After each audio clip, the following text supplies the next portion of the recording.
everybody, welcome to today's live stream. Price stopped exactly at 70.75 like I predicted in my last live stream. So yesterday we talked about how there was a small downward trend, or 2 days ago, excuse me. We talked about how there was a small downward trend starting from this wave PM cross here, and it did push pretty low. However, what we do know is that on the 4-hour chart, we did set up a compression range, and that compression range very well defined our swing low for this price range. Let's give that a second to load up. Right?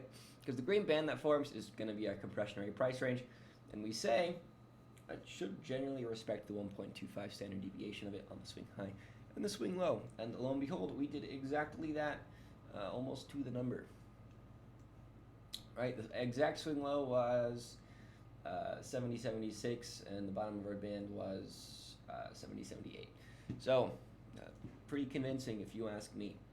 Right, then just as we tested our swing high here and here,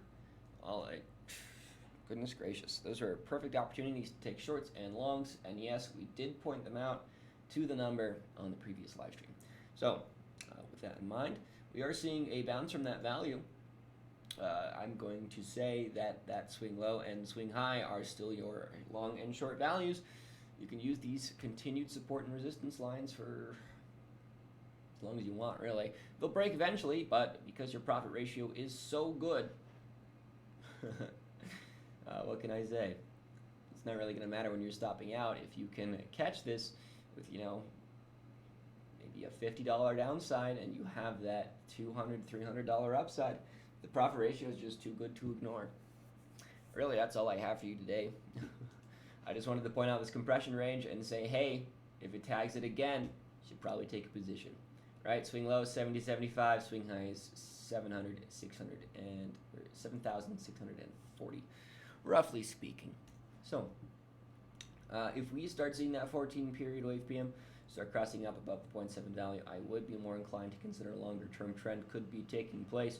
Until then, you'll notice that this downward trend here, it did stall out, and we predicted that it would stall out because it was seeing trouble getting above that 0.7 value.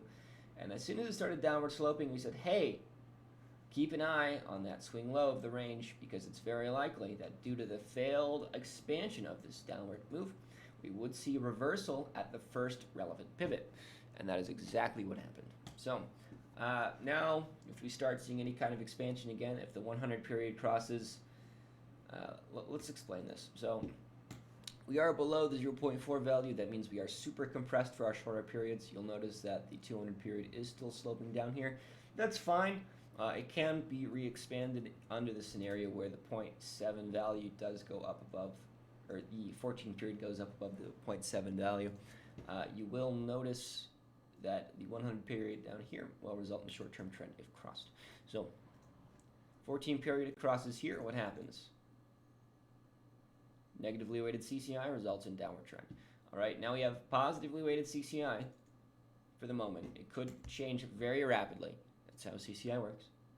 All right, if we positively weight that CCI and the 14 period crosses the 100 period, that's going to result in trend in whatever direction it defines.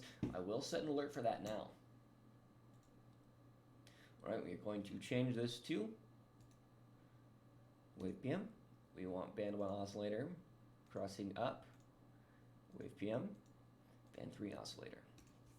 And we're just going to call it Bitcoin breakout. And we don't have a direction on the breakout yet. All we know is that when it crosses, we should see a small trend. And by small trend, I'm talking about, previously it was a 5% move. So, if you can catch that profit ratio, I'd be very interested. All right.